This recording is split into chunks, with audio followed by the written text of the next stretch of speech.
Good evening, everybody. I'm Deanna Merzadagon from the Willow Glen Neighborhood Association. I'm the current president, and tonight we're hosting a mayor candidate forum with Supervisor Cindy Chavez and Councilperson Matt Mahan. I'd like to introduce the board to you. We have Brian Yee, who is our treasurer, Mitchell Ehrlich, who is our vice president, Kathleen Almaslino, who is also our vice president. And then we have Pierluigi Oliverio, who is a board member, along with Mary Rafanti Fox, Helen Hutchings, Leanne Lindenhoff, and Jose Salcido, excuse me, and Maren Sederquist. Tonight, Pierluigi is going to be moderating the candidate forum, and Kathleen will be keeping the time. And I'm going to hand it over to Pierluigi, and he'll explain the format of the forum. And I need to let you guys know that I will be signing off early tonight, so Pierluigi will also be closing the meeting for us. And I really appreciate everybody tuning in and for the candidates to be with us. So there, thank you. Pierluigi, go ahead. Thanks, Deanna. So candidates, thank you so much for attending. We'll rotate who answers each question first, which I'm sure you're used to. The responses will be 1 minute unless noted differently by the moderator. So the question might have a one-word response, for example. There's no limit on the amount of rebuttals you use. There's no limit there. However, the response to the rebuttal and the rebuttal are limited to 30 seconds. And there's no more than 4 rebuttal responses per question. So you might have 2 rebuttals, 2 responses, but that's the max on that one. If you could just please visibly raise your hand if you wanted to participate in that part. And as mentioned, Kathleen will be our timekeeper, and she will say thank you repeatedly and increasingly louder when your time is up. So as mentioned, tonight in alphabetical order, Supervisor Cindy Chavez, Councilmember Matt Mahan. And for the purposes of this forum, are you both comfortable being addressed by your first name? Yes, please. Great. Well, thank you. So we'll start question number 1. Ladies first. Cindy, what are 3 things you cannot do as mayor? What's that? I'm sorry. What are 3 things you cannot do as mayor? You can't address the price of gas. You can't address inflation. And you can't address, there's some issues relative to state law you can't address. I mean, there's any number of things, I guess. Great. And the reason that was asked, and I got this from the LA mayoral debates, is because when people campaign, they say a lot of different things. And so but not every position has all the power. So, right. So Matt? Yeah, I mean, I think as mayor, you can advocate on any issue, but clearly national defense, social security, most features of our education and healthcare system are beyond the purview of a city and a mayor. Okay. So now, Matt, starting with you, what is the biggest difference between you and your opponent, and why would you be more effective? I think I'm bringing a very different approach to how we operate in government. I know that San Jose can do better. I am frustrated with the status quo. I am not someone who spent my career in politics. I've been accountable for getting students on grade level as a public school teacher, and then delivering a product to customers as the CEO of 2 technology companies. And I think we need to change the way that we're operating in city government. We need real culture change that focuses on the customer, is more innovative and efficient, and increases our accountability for delivering the outcomes the community most cares about. And that's really what I'm pushing for, is culture change and a different approach, because many of our current approaches are frankly failing despite the fact that we are spending more than ever before. Cindy? I think that experience matters. I think all of us who've had a new job knows it takes a little bit of time to learn that job. But the other thing, and probably more important, is that most of my career, whether it's been in public office, in the labor movement, running a nonprofit, has been serving people who are pretty needy, which means that I have to go above and beyond to move the needle to improve lives. As a member of the city council, we became the first city to offer every child under the age of 18 access to health insurance. I doubled the amount of neighborhood park space in downtown San Jose. We built mid-rise housing for the first time, and we were able to do really important things. As a member of the Board of Supervisors, I helped save 2 hospitals, St. Louise and O'Connor, saving 451 beds and 2 emergency rooms. Those are very difficult things to do. And, you know, and I'm not satisfied that government's doing everything it should be doing either. The reason I'm running is to raise the bar, to make sure that— Okay, thank you. Oh, sorry, Kathy. Did you, Kathleen, did you show me your hand and I missed it? Sorry, I'll do that next time, sorry. You Yeah, get thank you. visual and auditory there. Yeah, Yeah. I'll do that. Okay, and Thank you. everyone's good on that topic. We'll go to the next one. No other rebuttal response or any of that? Okay. So starting with Cindy, what is your commitment to regulating recreational use of nitrous oxide, also known as whippets, and advocating for state to regulate? Yeah, I think actually the state needs to not just regulate it, it needs to ban its recreational use. There's a loophole in the law. And the last time someone tried to do this was in 2019, and it failed in I think it was in the professional committee. And I think what that means is that we have to go back at it in a much more aggressive way. And primarily this is being sold at vape shops and tobacco shops. It's not supposed to be used for recreational use. It really is a loophole that needs to be closed. I think that, you know, what I've asked the county to do is the counties now, when they're doing their reviews of the Department of Environmental Services is doing their reviews of vape shops, they're looking to see if the laws are being followed and the rules are being followed. And if they're not, they're going to report them to the state. But they're also going to be writing up a report that demonstrates why we need to end the use of that product. It's just dangerous for kids. Thank you. Matt? Thanks. I also strongly support banning recreational use of nitrous oxide. And I think, you know, as mayor, it's going to be important not just to advocate for that ban, but I think our role locally will be around law enforcement and making sure that we are actually going into these shops and making sure that they're no longer, that the product's no longer available. It should not be sold in a store that also sells other inhalants. And so that's something that I strongly believe as a parent of 2 little kids and will certainly fight for. Okay, thank you. Matt, starting with you, what is your plan for homelessness and what do you think of your opponent's plan? Thank you. I think that the current approach, which is really my opponent's plan, I mean, my opponent is the architect of our current approach with Measure A, is frankly too slow and too expensive. We're taking on average over 5 years to get a building in the ground. The cost per door is over $850,000 and going up. And I have advocated for what I see as a much more pragmatic and efficient approach, one that leverages new technologies like prefabricated modular units. I think we need a county-wide master plan where we identify how we're going to equitably distribute on government-owned land quick build apartments to transition people indoors. I think that we have a revolving door today, and this will come up under public safety, but at both Valley Med and the county jail. And frankly, I don't think we're doing nearly enough. I think we're failing. In fact, we have the highest unsheltered rate in the country. And I think that we are letting the perfect be the enemy of the good. I think in short, and obviously we'll get into more of the details, but the answer is scale up basic cost-effective shelter and begin requiring that people come indoors. And we're not doing either of those things right now. Cindy? Yes, thank you. You know, first of all, we have multiple approaches to addressing homelessness. And of course, we need to get better at all of it. The only thing that Mr. Mahan said that's new is the idea of doing a countywide plan on the equitable distribution, but every other initiative that he's raised is being addressed right now.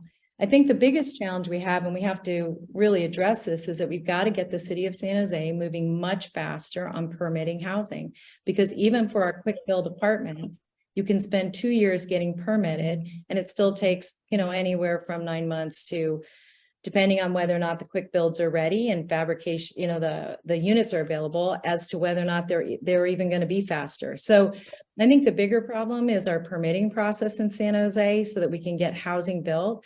I think it's very important that we look at permanent solutions, because all of these people that are in temporary housing will need to go somewhere at some point permanently. So I'll Was that a definitely, hand? Go ahead. yeah, thanks. I mean, look, the data doesn't lie. If you look at the county's approach with Measure A, it's passed 6 years ago, $1 billion bond. It's delivered just over 700 units at a cost of $850,000 a door. When COVID hit, the city had to rapidly respond, building these quick build sites with prefab modular, and in 2 years got up less than 2 years, 650 units at more like $100,000 a door. So I think we need to act like the house is on fire, which means pulling back funding for this very expensive $1 million a door approach to much more scalable and cost-effective approaches. Cindy? Yeah, thank you. First of all, I think it's really, really important that we understand that part of the reason we have a problem is we do not have enough housing. The city of San Jose is in the housing business. The county of Santa Clara wasn't. We leaned in to help the city of San Jose.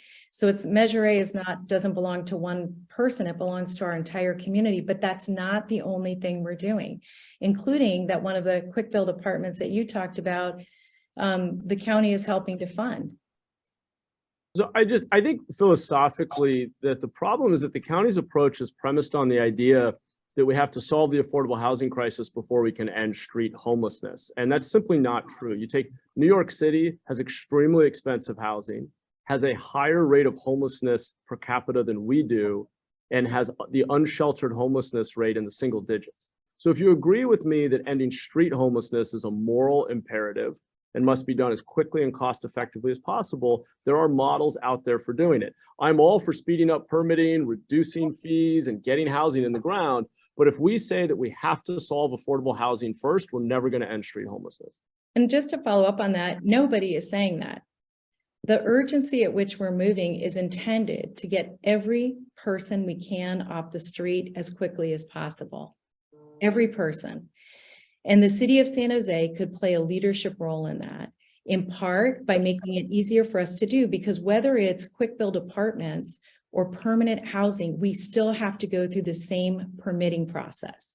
The Branham Lane project is going to cost $271,000 a unit for temporary housing. And fine, we should do it. We should do all of it. Oh, sorry, Kathy, I forgot these are 30 seconds. Yeah, sorry. Are we out of rebuttals? So that's the joy of 2 rebuttal, 2 responses. You got deeper on that question and we're having a conversation. So hopefully that this continues to be the most joyous forum you've been to. So I think the next one we start with Cindy. Cindy, what do you do with homeless individuals that refuse shelter and services again and again? Yeah, I mean, part of the challenge is that there is much that needs to be changed in state law. What we're doing now and what we're investing in nonprofits to do is to try to persuade people to take services. I think Care Court is going to give us an opportunity to get a team around a person, and if they have family, that family around a person, to continue to persuade people. But the most important thing we can do is change state law to make it easier to conserve people who need to be conserved. And same question, Matt. So I strongly support adopting Care Court and was very disappointed that our county just deferred. So as LA County and San Francisco County leapt in, embraced Care Court immediately, received hundreds of millions of dollars in state funding to implement it, our county board of supervisors, and on which my opponent sits, decided to defer it for 2 years, just as for 18 years or so, they decided to defer Laura's Law. And I think we've seen a pattern in our county of not wanting to be proactive and push the envelope on addressing severe mental illness. We used to have Agnew's.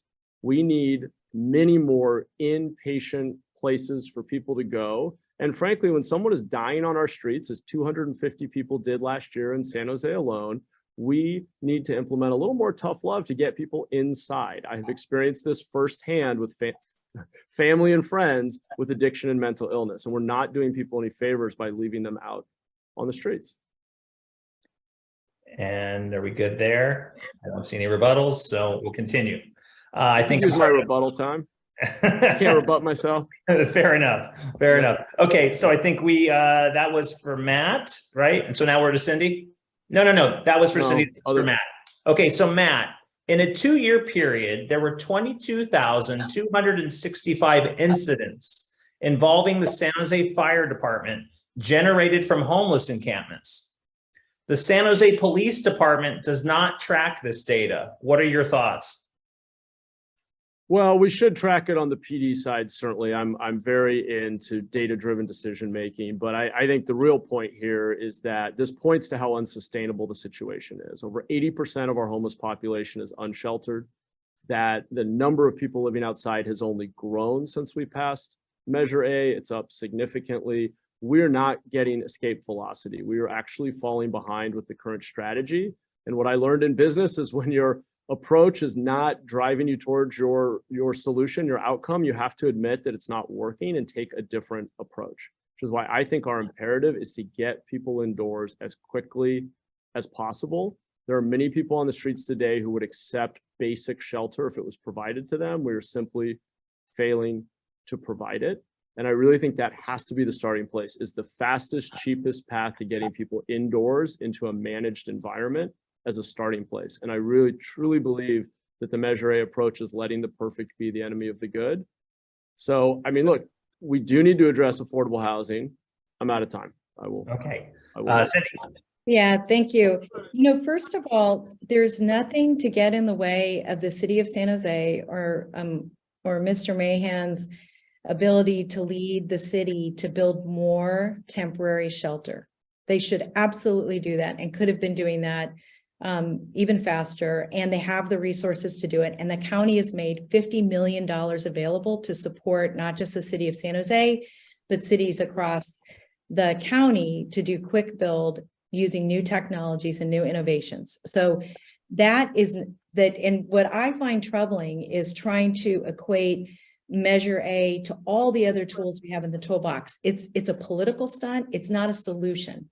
We need to use every single lever that we have available to us and the leadership of every single city, and really importantly, the city of San Jose.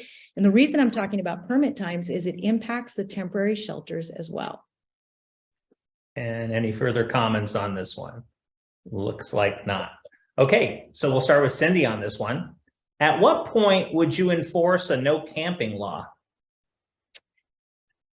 I think that as soon, here's one thing I think we should be doing right now. As soon as an encampment is cleared, as soon as people are offered permanent or temporary services, that location should not be rehabited by homeless people. And the reason for that is that in this county, we've housed 20,000 people since 2015. We have another 10,000 people to house. And the fact is that people in our community cannot see our work. And I think it's really important that we show our work, one, so people don't lose faith and hope that we can actually do it. But the other is our community deserves to have their creeks back. It deserves, their trails back. It deserves to have its parks back. And the environmental damage that's happening to the creeks is so significant that if we don't start cleaning and clearing, we're going to be in big trouble as we're trying to rebuild Anderson Dam. Matt? Thank you. And sorry, my internet cut out for a few seconds. I hope you can hear me okay. Do you need the question repeated? No, I think I've got it. I think, yes, the city should scale up more basic shelter. I agree. I have been advocating for that since arriving at the city almost 2 years ago, and am moving forward projects in my own district, including a safe parking site that will be managed by a great operator. But my question is, why Supervisor Chavez, having been at the county for 10 years, representing our city, has gone all in on a very slow and expensive housing first strategy when we have the crisis we have on our streets that has only grown worse. I don't agree with this rosy assessment that, well, we housed 20,000 and we just have 10,000 more to go. The number of people on the streets has almost doubled on your watch. And I think it points to a failed strategy, frankly. I would also say the county, only the county, can help with a more equitable distribution of the solution. We are half of the county's population and have almost 70% of the county's homeless population. And I think San Jose needs help from the rest of the county. And that's something we need our elected representatives at the county level. I mean, why do we not have that master plan that gets commitments from other cities to identify sites for transitional housing and treatment centers? We can't keep concentrating all this in San Jose. Thank you. Okay. Any other comments on this one? Yeah, so first of all, the city of San Jose is responsible for housing its community. That's the city of San Jose's responsibility.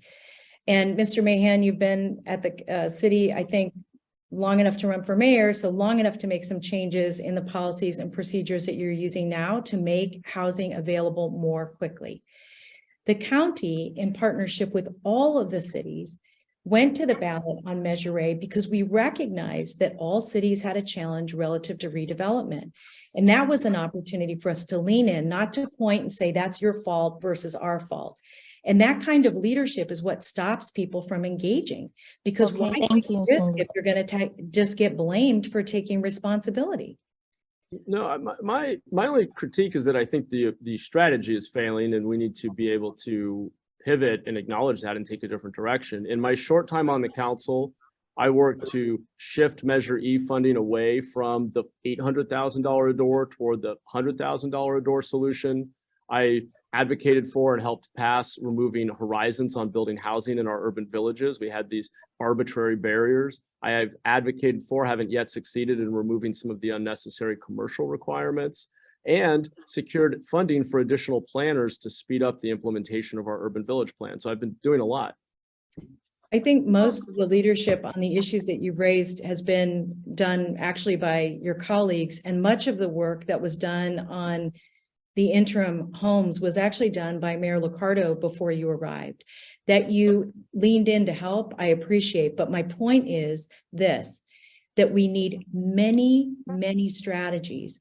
The idea that you would pit one against the other, to me, doesn't demonstrate that you understand the complexity of the problem. It's an and problem, not an or problem. And that's really critical. I'm sorry, Kath, I saw that. I saw your hand. Thank you. The money's finite. Yep. I'm sorry, was that, were you had still? I don't know if I said the money is finite. Am I out of rebuttals? I don't know. You have one more left. Oh, yeah, I mean, look, I'm not trying to pitch strategies. We have a goal. And unfortunately, the community plan to end homelessness doesn't put this out there as the primary goal, but every door I knock on in this city agrees with me that the goal should be ending street homelessness first and foremost. And I believe that if that is the objective measure of success, then we should be picking the collection of strategies that get us there the fastest and most cost effectively. That's the most humane thing to do. It's going to, in the long run, be the most cost effective thing to do. It's going to benefit the community the most. It's not going to be perfect, but I think I'm out of time. Thank you. Cindy? Do I have a rebuttal? I'm sorry. Cindy. Thank Who you. went first? I feel like we've gone over our 4. I know, I'm sorry. I don't, but Pierre Luigi, I'm trusting that you're writing this. I think it's fine. Go. Okay, thank you. You know, it is pitting strategies, and you're right, there's a finite amount of resources. And one of the opportunities we have is for the city and the county to look at those resources as one shared pot and pursue strategies that do protect human life. That absolutely. And what we know is that the way that some tiny homes are run and interim housing actually leads to permanent housing. Not all of it, you know, some has been less successful than others, but we have to learn while we're doing. And again, that's been primarily in the realm. Okay, thank you. Oh, Okay. And we'll go on to the next question. Thank you, candidates. And I will be doing official tally marks for the rebuttals just to make certain. So this question starts for Matt. Matt, can the county fairgrounds play a minor or significant role in the shelter for the homeless? I think it can play a significant role. I want to be clear that I don't think that we should be planning to crowd 6,000 formerly unhoused people in one site. I see the potential of the fairgrounds and some of the parking lots around it as a site for potential triage and a place where people would come in, get basic services, probably to start more like a sanctioned encampment to me would be that lowest level of support and on-site services that could then help triage people into other placements, including transitional housing that we really need to scale up. I don't think in the long run, though, that the plan should be to build it out as just housing, whether for the homeless or otherwise. I think it is a community asset. I appreciate that. My point has been that it's largely underutilized. There's a lot of equipment space being rented out there. If we actually think homelessness is a crisis, we ought to act like it. And that means looking at public lands where we can move people out of our creeks and parks and neighborhoods and in front of our small businesses into a more managed site with services. Okay, Cindy? Yes, thank you. Currently, the fairgrounds has 550 units of affordable housing on it. We have more affordable housing concentrated in that neighborhood than almost any other neighborhood in the entire county. The fairgrounds long-term should be a central park for the city of San Jose. And as to whether or not, what that means is that I would very much like to see our completed negotiations with the earthquakes. We desperately need soccer fields. We're working on a plan right now with San Jose State, with the partially funding of Budwinter Field to be back on the site. And we're under negotiations with Cricket USA to be able to put a cricket field out there. And our Parks Department is looking at how to expand that into parkland. Now, does it mean that it could do something interim in addition to the folks that are, in addition to the 550, we have a small group of people that are being housed there now, perhaps at some point, but that has to be done as part of a bigger plan for that to ultimately become the city's park. Okay, I think we covered that one. Oh, Matt? Yeah, I think we perhaps at some time is the very complacency I'm running against. We don't have time to wait for perhaps at some time. There is a lot of underutilized land sitting there. There's a lot of land, it's 150 acres or so. There's a lot of land being leased to equipment companies, it appears, or trucking companies. It's not being particularly well utilized. And if we really think it's a crisis that is, which I do, which is in my estimation from all of the people I've spoken to on this campaign, impeding our ability to enjoy our parks and our trails and to shop in San Jose, we ought to act like it's a crisis. And I think that means setting up some kind of triage center and really getting people out of our creeks and neighborhoods. Yeah, just to respond to that, there are many other pieces of land that we have that we've made available for housing, including on VTA land. And we have 200 acres of VTA land that both is being RFQ'd and RFP'd for permanent housing, 35% of it for affordable housing. And all of those policies were done years ago by me in conjunction with my colleagues to make sure that we are using public land. Many of the Measure A projects and many of the temporary housing projects are already on public land. And it really, to call my actions complacent when I've led the Okay, thank you. 8,000 people is just really inappropriate. No, I just said that the language was a little complacent of the perhaps at some time. I think we got to move away from the perhaps at some time toward the what are we going to do right now at scale. I think this is a crisis and we need to act like it. What has concerned me, and frankly, what motivated me to run for mayor was knocking on 10,000 doors, hearing a great sense of frustration and urgency and pain in our neighborhoods, and then seeing in government frankly, just a lack of urgency. I see a disconnect right now between the sense of urgency in the community, the frustration level, and the boldness of our plans inside government. That's what I'm trying to change. And from my work, I've represented the neediest people in our community, and I assure you that all of the work I've done, including saving 2 hospitals, was out of a sense of urgency for the well-being of the people in this community. Okay, next question, starting with Cindy. Cindy, what is one word you would use to describe the current state of San Jose? Adrift. And same question for Matt. Imperiled. Imperiled. Okay, SAT people. All right, next question is for Matt. We will start with, do you support recreational RV parking restrictions in residential neighborhoods? I do. I'm moving forward a safe parking site in my district that was started by Councilmember Jimenez, which I give him credit for, and I've continued to champion it despite opposition because I think we do need places for people to go. I think that's important. But yes, as we bring online places to go, we should be moving RVs and encampments into those places that are safe sites that have on-site services. Okay, Cindy? Luigi, could you say it again? You just blanked out for me. No problem. Do you support recreational vehicle parking restrictions in residential neighborhoods? Yes. Okay.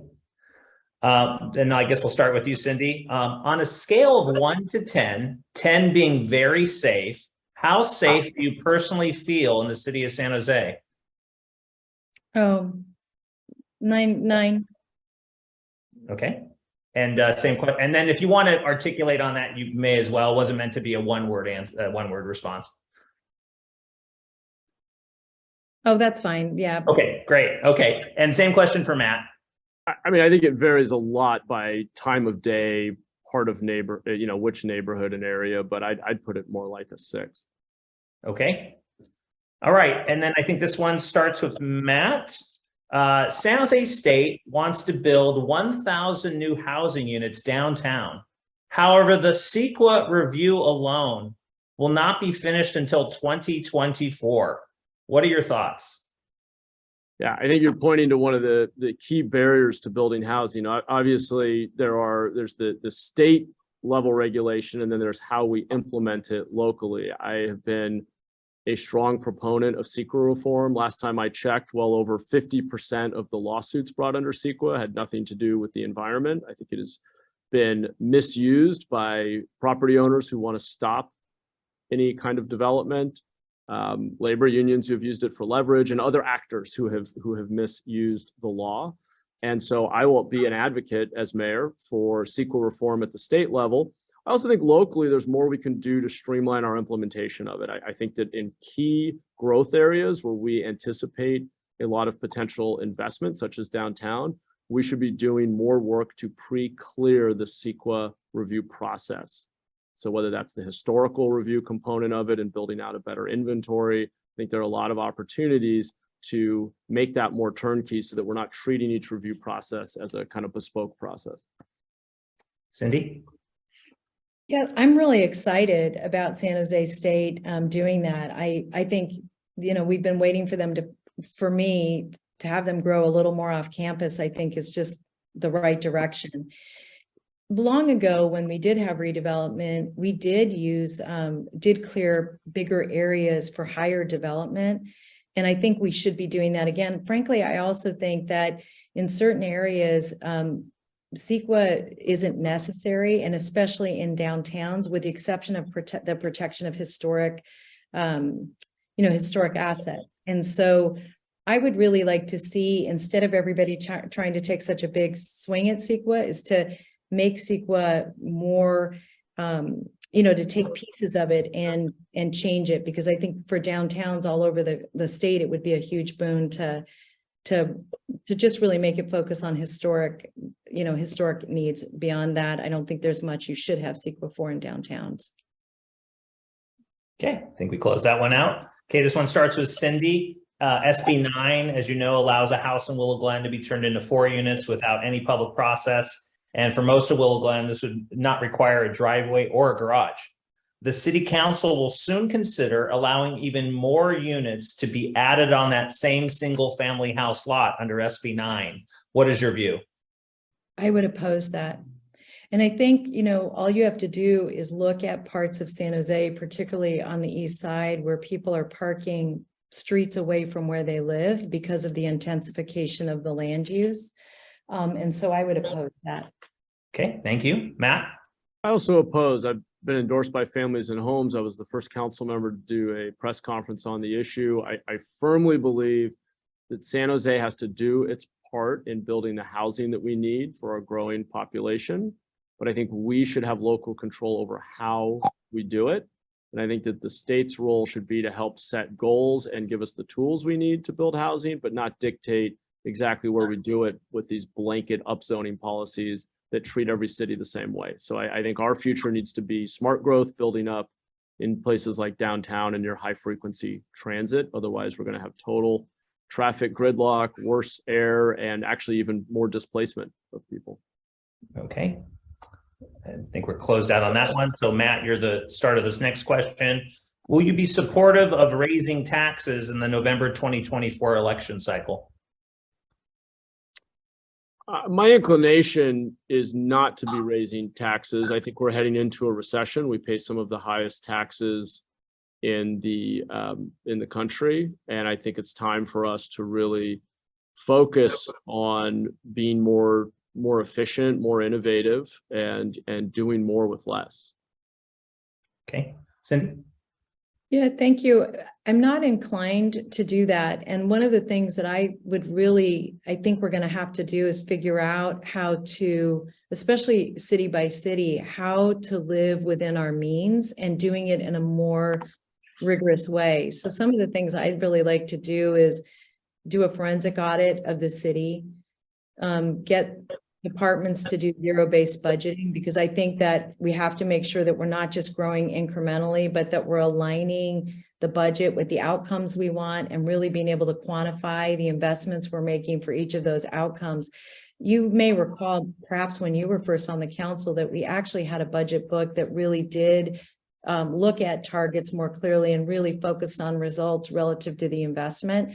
And I'd like to get back to doing that again. Okay. And any comments on that one? I don't think so. Cindy, next question is for you. Should you win, do you think your opponent could help you help the city? Oh, absolutely. I think that one of the opportunities that a mayor has is to bring the best out and the talents out of the people that you serve with. And, you know, we've got really dynamic people. And as many of you know, I have 9 of the 10 council members supporting me, and you know, they have different lenses. Some have expertise in small business, some very interested in the environment, some very interested in development. And I think part of the job of a mayor is making sure you bring out people's talents and yet help people focus on the main things as a team you need to focus on. For us, I think it would be public safety, homelessness, affordable housing, and getting San Jose cleaned up again. Okay, Matt. Yes, I would absolutely be able to work with and I'm sure find a tremendous amount of value in partnering with Supervisor Chavez. While we're talking about endorsements, I'm proud to have the endorsement of the Mercury News and 4 of the 5 living mayors. And more importantly than anything for me, 40,000 residents across the city who have signed up on our website, which is mahanforsanjose.com. And I agree that the mayor's role in many ways is to shine a spotlight on our biggest challenges, lift up better solutions, and bring people together around those solutions. But I also, in addition to collaboration and consensus building, will push us to do things in new ways, because I think we need more fundamental change than what we're doing right now. Okay, now we'll move on to the next question. We're starting with Matt. Matt, should you prevail, you will be back on the ballot in early March 2024. Given the tight time frame for re-election, what do you hope to accomplish in 1 year? Yeah, thanks for the question. I really want to do a couple of things. Number one, I have laid out and I've written a number of memos articulating in detail how I would do a more accountable budget, in which, and that's one of the few kind of extra powers the mayor has, is initiating the budget process. So setting goals, measuring performance, regular check-ins, tying pay raises to performance. I would like to get that implemented through the first budget, or at least pieces of it, building blocks. I don't think that change is going to happen overnight. Number two, I think we can do a lot to clean up the city. The city looks dirty. We are not addressing everything from graffiti to illegal dumping fast enough. And I want to make an emphasis on restoring our civic pride as a city. And then third, where I think we can move faster, quickly, is on those other core services of things like permitting and code enforcement, where we just haven't had the staff capacity and retention to deliver the quality of customer service that we should. And so really getting down to basics and delivering those basic services more effectively is what I'll be focused on. Okay, Cindy? Cleaning up the city. I think of the number one thing that I'm hearing is that the people don't feel, when they don't feel safe, it's in part because of how unclean the city is. And the second thing is with a real emphasis on recruitment and retention for our public safety officers. I want to cut our response times in half as quickly as we can. So that will be a big focus. And then the other thing is that I do think that we've really got to focus on planning, building, and code enforcement. It really is the nerve center of the city. It determines how much housing we get built, how many new businesses can start, whether or not a business that we have can grow. And if we want to be focused on all the other things we want to do, we're going to have to make sure that we're very, very focused on keeping our tax base healthy and making sure that we're attracting and retaining incredible businesses, large and small, here in our community. And any comments on that one? Nope. Okay, we'll go then back to city. This will be a yes or no question. How will you vote on Prop 1, constitutional right to abortion? Yes. Matt? Yes. Okay, the next question is for Matt. In the city of Los Angeles, Councilmember Martinez recently resigned after a racist recording was revealed between her and her council members, De Leon and Cedillo, and an interest group regarding redistricting. The now famous recording contained various racist comments about multiple groups. Here's a yes or no question. Should De Leon and Cedillo resign? Yes. And same question for Cindy. Yes. And then starting with City, as evidenced in Los Angeles, interest groups play a significant role in deciding where to draw city council district boundaries, including San Jose, where the last two redistricting processes proposed dividing the Willow Glen neighborhood, which is a genuine, bona fide community of interest. Here's the question. If elected, would you pledge to appoint someone from the Willow Glen Neighborhood Association board to the next redistricting commission so we have a voice for neighborhood integrity? Yes. I mean, I guess let me, and Pierre Luigi, was this a yes or no? No, this is at length. Okay. So thank you. I think that what we would have to figure out is a better process by which we do redistricting. And what I mean by that is that I felt like there were a lot of meetings that happened, and then all of a sudden the neighborhoods got alerted, and then people started to say, oh my gosh, where's my person? And so part of it is I think we need to do different kinds of outreach so we're attracting more people to the process, and perhaps not even leaving it up to one board, but getting feedback from committees across the city, because it's just such an important discussion. And you know, and it wasn't just Willow Glen, but many other communities felt like they got, you know, kind of chipped away at. And so I think we need to rethink the process pretty dramatically. Okay, and then same question for Matt.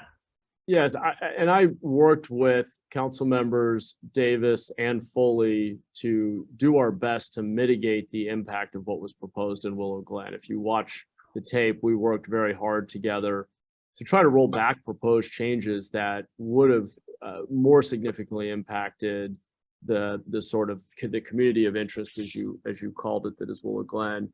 I was very disappointed by the redistricting process. I felt that an outside interest group pushed a preferred map with political goals in mind, both at the city and county level. We were a little more successful at the city level at coming up with changes that were fairly common sense, despite my district being significantly changed. But I felt like how it played out at the county was concerning, frankly.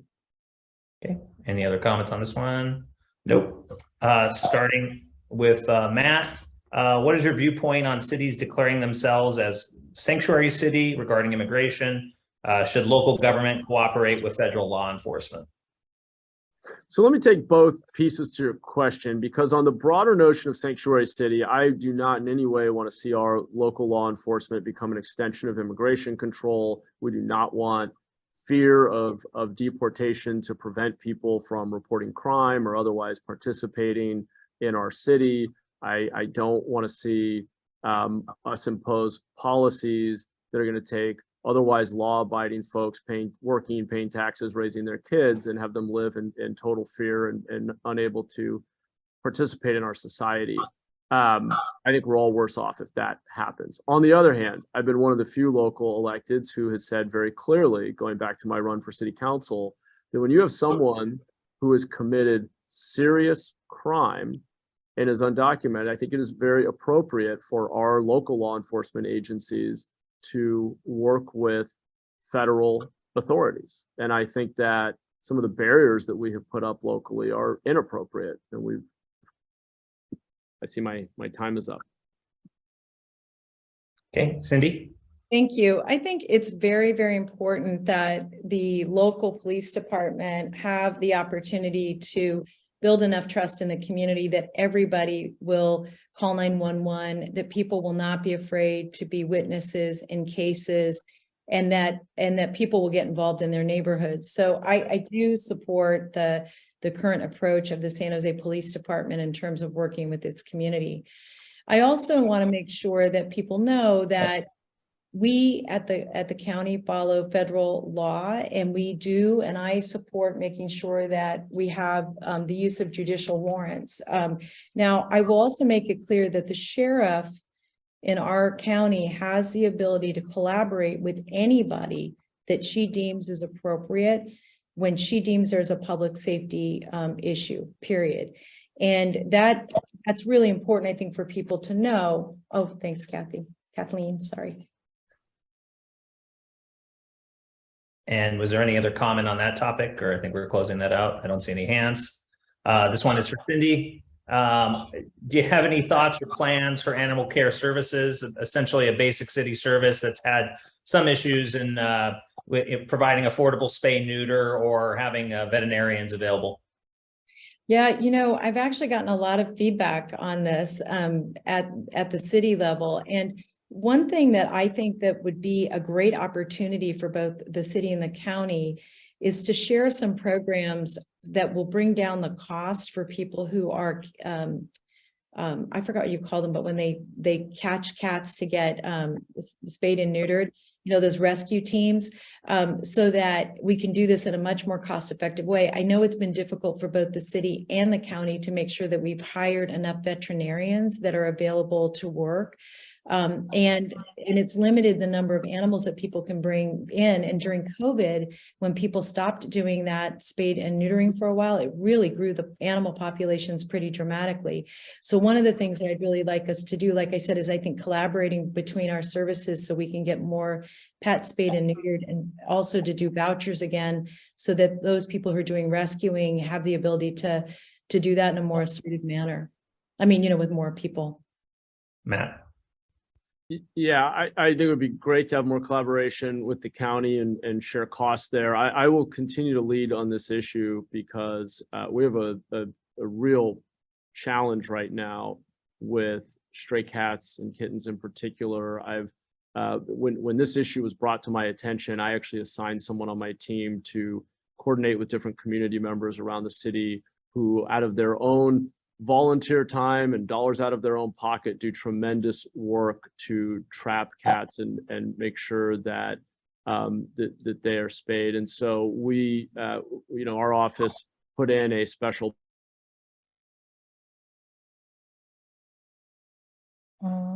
Matt froze. Matt froze. Did I freeze? Oh yeah, go on. Yeah, you froze. I'm sorry, my internet seems to be a little unstable right now.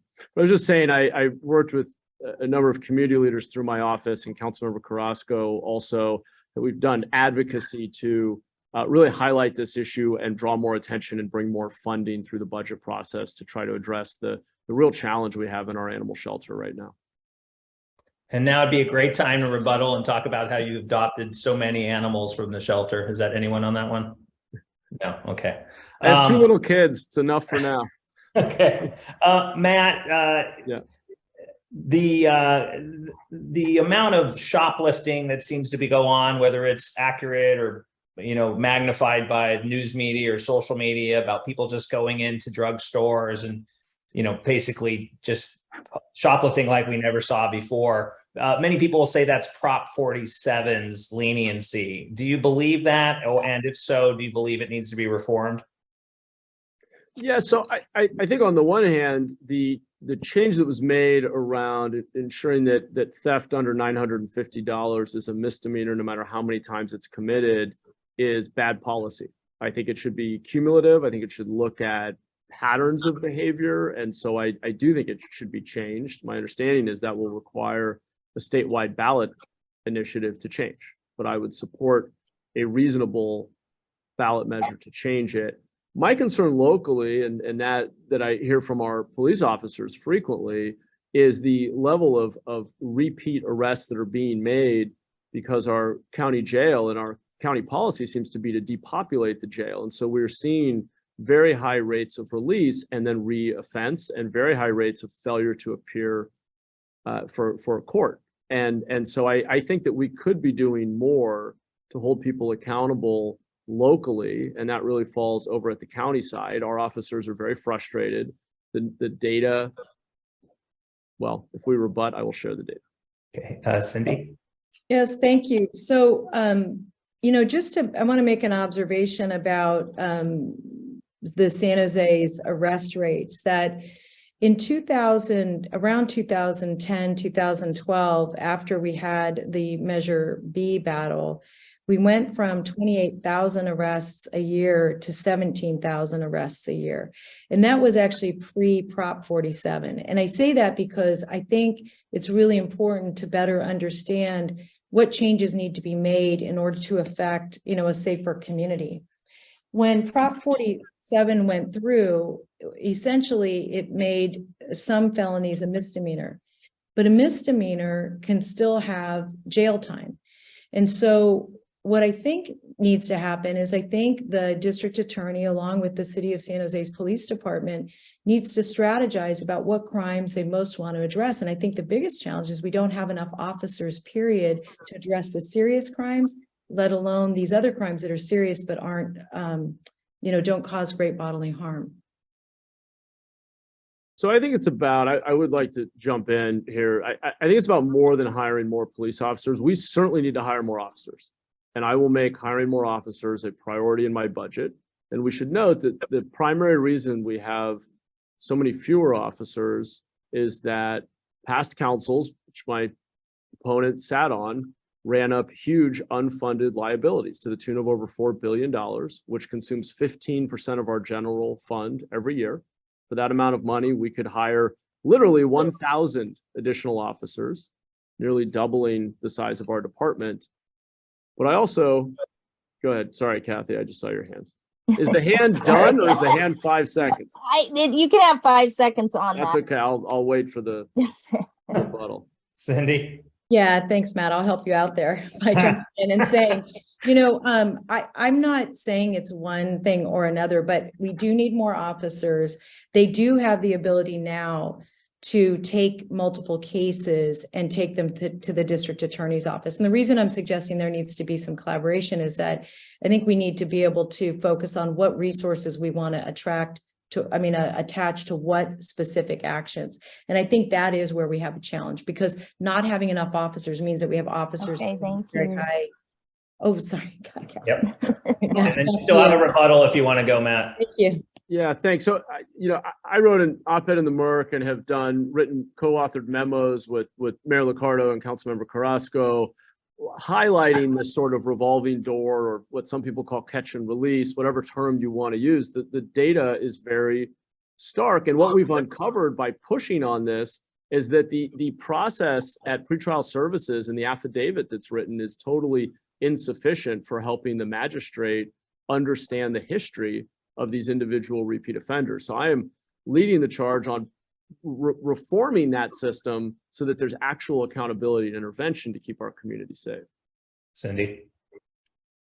Yeah, I'm looking forward to learning more about what Mr. Mahan's referring to there. But, you know, one thing I will say about pretrial services is that we added an additional tool, in particular because we had seen an increase in domestic violence. And this was actually pre-COVID.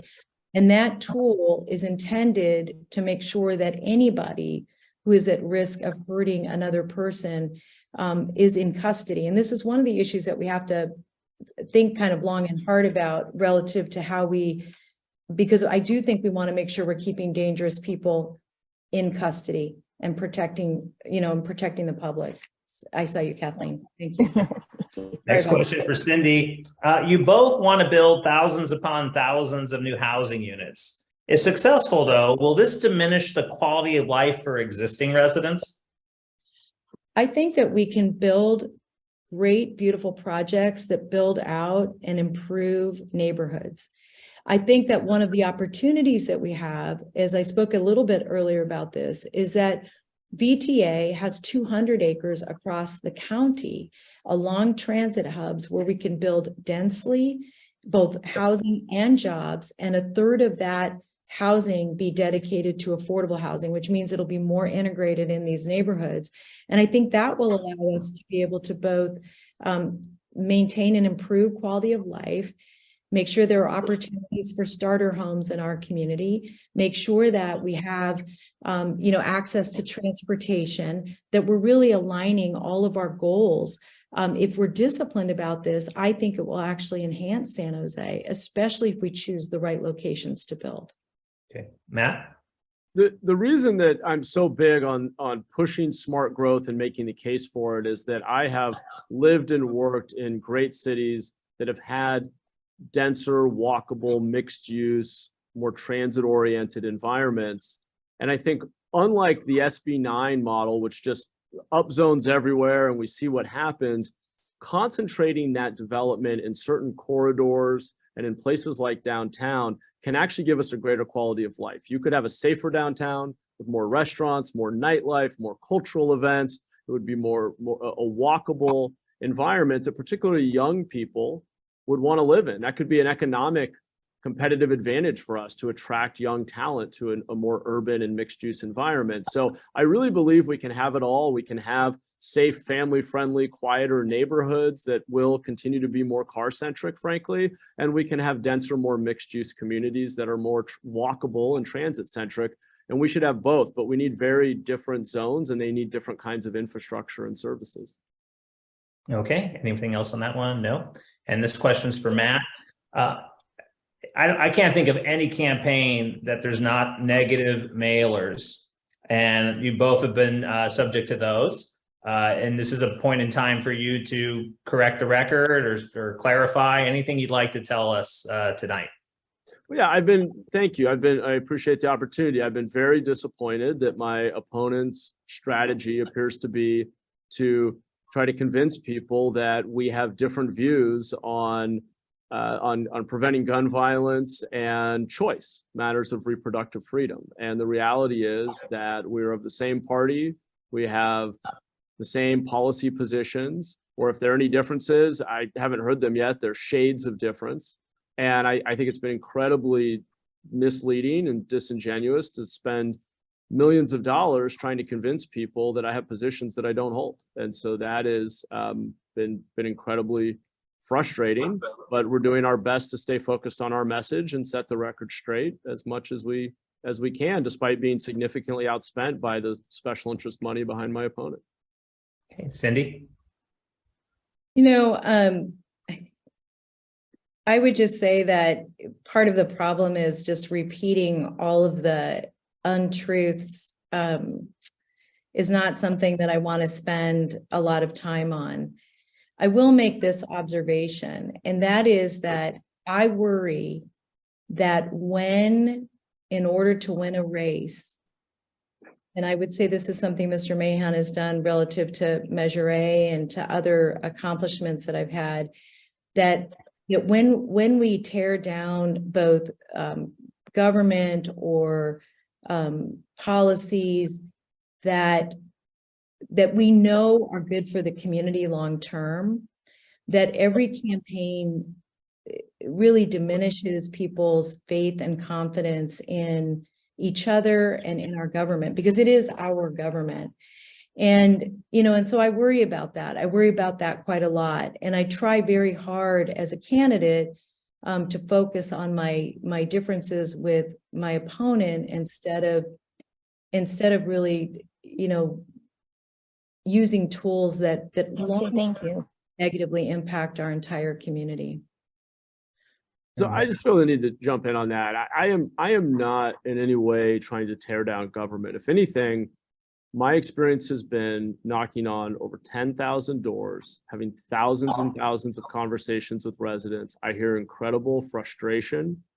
I hear a greater sense of urgency than I see in government. People are asking, what are we going to do differently? Because what we're doing isn't working. And I'm trying to diagnose what I see us doing that isn't scaling, that isn't efficient, that is too slow, that has too many unintended consequences and offer alternatives. I don't have all the answers, but I think we need to be able to admit when what we're doing isn't getting us the outcomes that we need. Yeah, thanks. As a follow-up to that, I would use the example of, and I do think this is a gimmick, of how, of tying people's pay raises to their performance, not because I don't think people should be performance-based, particularly when they're department heads and elected officials. That really is not my issue.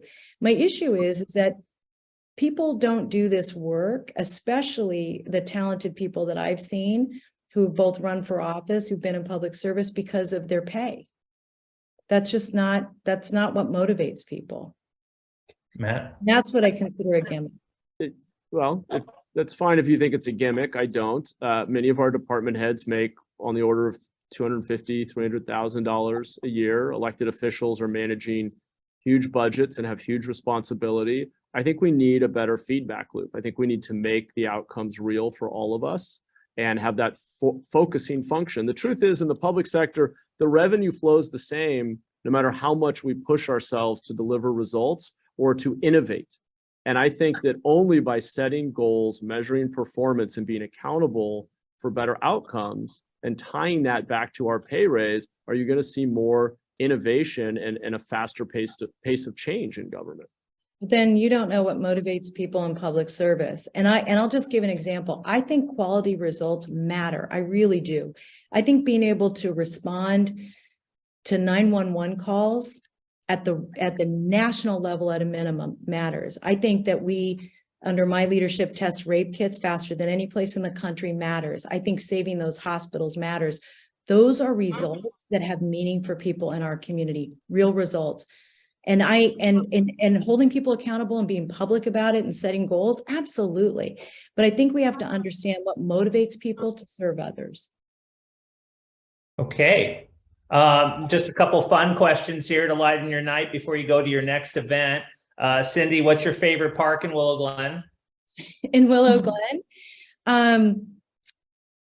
My favorite park is actually probably Branham. And only because I saw pickleball there, to be honest with you. I like pickleball. Graham Hall. Thank you. And then Matt? Yeah, I was going to say Branham, or Brannell, but what is it called? Bram Hall. Bram Hall. Well, right? Everyone calls it Willow Street Park, but it's officially named after a former city employee that the last thing, if he was a parks director, I can't remember. Let me give you a different one. I recently took a walk over the trellis and the trail. And I think that's awesome. It needs to continue to be extended. And that will be completed soon. And then Matt, your favorite restaurant in Willow Glen? Oh gosh, I really like the table. Cindy, your favorite restaurant? I like Arpas. I like and you know what? Actually, Sienna. I mean, I love Sienna. Okay. Well, you're right there. Okay, great. All right, so you made it. We're going to get you out early because I know you really want to go to that other event, even though we had you till 8:15. So we'll now go to closing statements. 1 minute. First of all, thanks so much. You and your families are working so much to get you to this point. Best wishes to both of you. And so Cindy, you have a 60-second close and followed by Matt. Yeah, thank you. So first, let me just say thank you all very much for joining us tonight. It just shows how very much you love and care for San Jose and for your activism as leaders in your neighborhood association. I think that's just, it's so laudable and so important for the health and vitality of our community. I just want to just close with saying this. I have always represented really high need communities, and that has really pushed me to do the kind of work that I think is so important for our community. I am all about results. I am all about pushing the envelope. I am all about making San Jose a city that people are proud of, that shines. The reason I'm so proud to have 9 of the 10 council members supporting me is that they are to the left of me and they are to the right of me, but what they're ready to do is they are ready to move. They are ready for change, and they're ready to be lifted up and supported in a way that allows them to lift up and support every single council district. I look forward to working with all of you. I look forward to making a San Jose that we all are proud of. So thank you very, very much. Okay, and Matt. Thank you. Well, I really appreciate the opportunity and how civically engaged you all are. You're a very important institution in the community, and I look forward to working with you in whatever capacity. If you think that we're heading in the right direction as a city, then by all means, I'm guessing Supervisor Chavez will be your choice tonight. If you think it's time for change, I really hope you'll go to mahanforsanjose.com and look at the policy plans I've laid out. I personally believe we're heading in the wrong direction. I don't think my opponent defended her record so much as run away from it tonight. And I really want to see us take new approaches, be radically more focused and efficient and accountable for results. I think we need a very different approach on issues of homelessness and crime in particular. And that's what I'm running for, is to change the way we are operating in local government and the policies we're pursuing, particularly around homelessness and crime, to make our city a better, safer, cleaner, more affordable place for everyone. So would love to have you all get involved. Mahanforsanjose.com. Thank you again for the opportunity. Really appreciate it. And Pierluigi, next time we might need to have rebuttals on the ending statements. I've thought about doing that just now, but you know. Yeah, that's so inappropriate. Of course. Yes. Thank you. Fair enough. All right. Well, thank you both for participating. Good luck in the election. And Thank you. thanks everyone for participating. Thank you to the WGNA board, and good luck. Thank you. Yeah, Thanks. thank you, Good night. candidates. Thanks so Thank much. you. Well, bye-bye. Bye. Thank you.